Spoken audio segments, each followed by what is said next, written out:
Pamela here has a very inspiring story of how she lives in a VW Bug.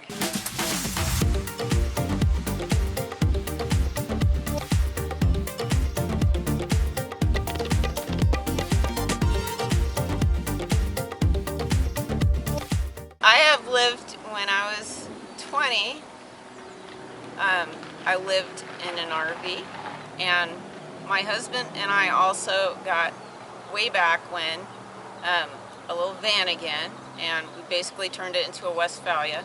We went across the country, but I spent years in different places. I built houses in Oregon, in Arizona, in California, and had trailers. A year and a half, 2 years ago, I sold my little Dolphin I was living in, and I had mechanical problems with that, and this wasn't. I didn't plan on doing this, and I was camping. I love camping, but like I said, it gets problematic. Windstorms or rainstorms, and being in a tent, right? So I ended up doing this, and that's what I've been doing. It can get really windy, and you could just get blasted with like dust, but you need to be sharp and on your toes, right? It's just part of being closer to the elements. But I always tell myself, don't get too comfortable. You have to go out even though it's cold. Take a walk, that's just life, We're human animals. This is how we live we have instincts. We were designed to live outdoors and to experience the instincts. If you go out to nature, like green is a very soothing color, or under the trees or whatever, your breathing changes, And so, yeah, things like that, the winds. When it gets hot, I head up to the high country. You know what I mean? When I was working down here, I couldn't do that. I had to stay down here. And it would be horribly, like in the summers, they have the rivers here, that's nice. But there's nothing like going to 7,000 to 8,000 feet and walking through a forest.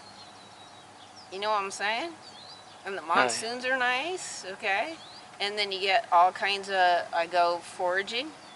There's dandelions and there was all kinds of stuff. There's a few types of wild oreganos up there. And this was outside of Flagstaff, all over the Coconino. And then there's just stuff you find, right? Just all kinds of neat stuff. But, because I like plants, herbs, make teas and stuff like that. That's the original medicine. So, I'm always learning new things. And there's always new forest roads to explore. There's like a whole huge network. So yeah, it's fun. Yeah, it's kind of endless exploration that you can do out here. Yeah, and then there's also, as far as walking too, because there's such a network of roads. Like some of these are really old, and the Forest Service is just, people stopped grooming them, and they've gotten all overgrown, and you just keep walking and walking and walking, and it's just quiet, Hey, we're talking a bit about foraging. What people don't realize is these things growing out in the wild that most people call weeds actually have more nutrition than the vegetables and fruit in the store, right? They're the only true organic, because unless you do testing, you don't really know what's in the organic food. And they can't reproduce what nature puts a plant exactly where it's getting what it needs. And it's like people, the ancestors and the grandparents or great-grandparents, they picked the weeds. They didn't call them weeds.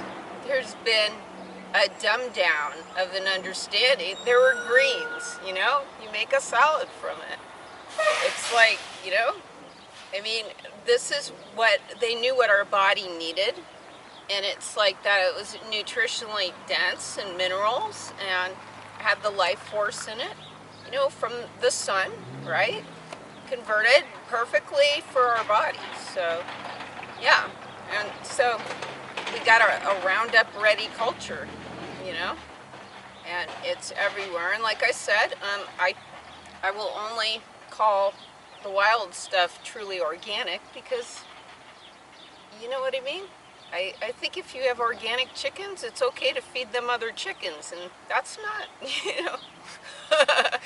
We don't know. I don't know if we'll take it that far. We've been told Cannibalism a lot of stories, may not be that fashionable. so I'm just saying, maybe if you put that organic stamp and sticker and you charge people 2 or 3 times as much, maybe there's someone has a profit incentive and is not exactly telling you the whole truth. I'm just saying.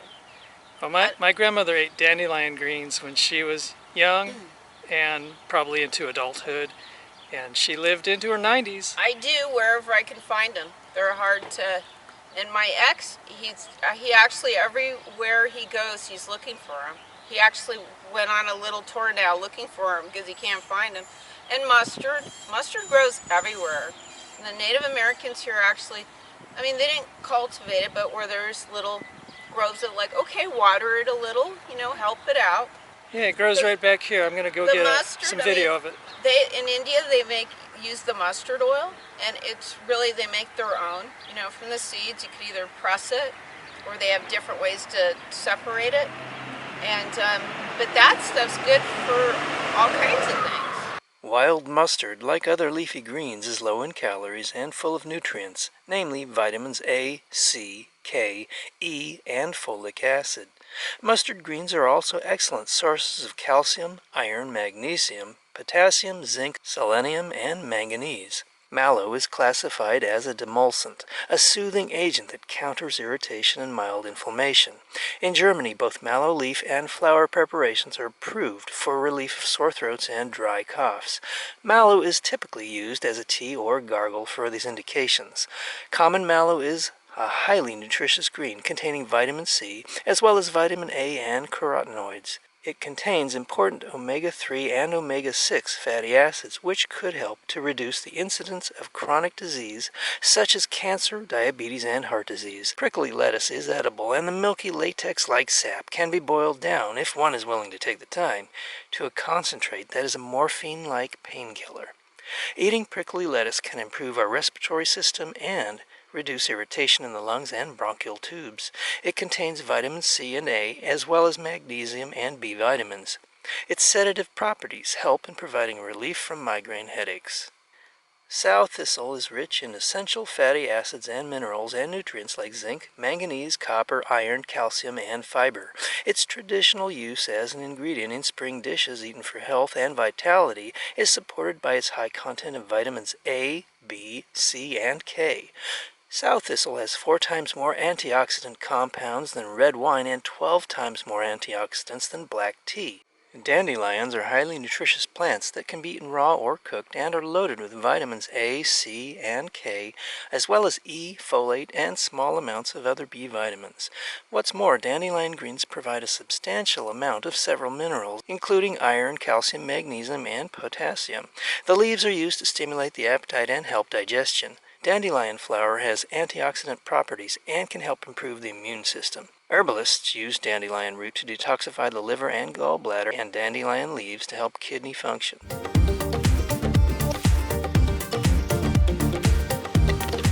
This is Pam's 200,000-mile hat. You getting tired of that, or what? It's seen some days, so maybe I'll go up to Sedona and see if I can find a... This was a good hat. Oh no, pickle juice!